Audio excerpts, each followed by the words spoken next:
give people access to edit your website by setting them up as a new team member. And you can do that in here by going to the top right and adding new people. You can see 3 people that I've already created here. So the first thing I'll just draw your attention to is this permissions. Now with this particular user, Danny, he's got access to all areas through the entire website because this is blank. Okay. Now this particular person here, Gosha, can only access what we've set tags for here. So she can access the dashboard, orders, transactions, and plans. Now she's in accounts, so that makes sense. She might want to look at metrics on the dashboard. She wants to see all of the orders coming in from the online store and then a receipt of all of those transactions.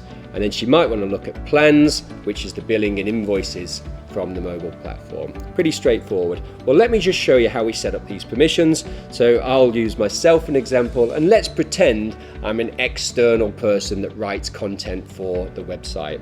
Okay, so here's all the tags that I can select from. Do I want that person to have a look at the dashboard and metrics? Maybe not. Do I want them to go and be able to swap around the navigation of the website or add a page to the navigation?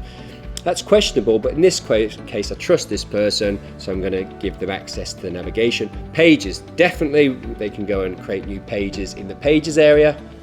Okay, add new files, yeah, they might upload a whole bunch of new images and let our bots compress them. Do they want to add tags? Well, definitely tags. Tags means that if they create a new news article, they can tag it, let's say Melbourne Cup and races. And then if you've got a widget around the website, maybe on the homepage about Melbourne Cup and races, that article will go straight into it. They don't even need to go to the homepage. They'll just publish the article and it will go straight in there. So tags is really cool for those guys. Do we want them to be able to go and access widgets? Yes, you'll learn more about on that. Styles, definitely not.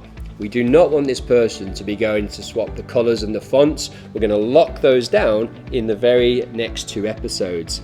And I think that's all we'll let them do at this stage. Maybe actually we'll let them create new forms, but we won't let them see all of our contacts, all of our members, and we won't let them go and change site settings or look at orders and so on. So this is a common setup that you might give to people.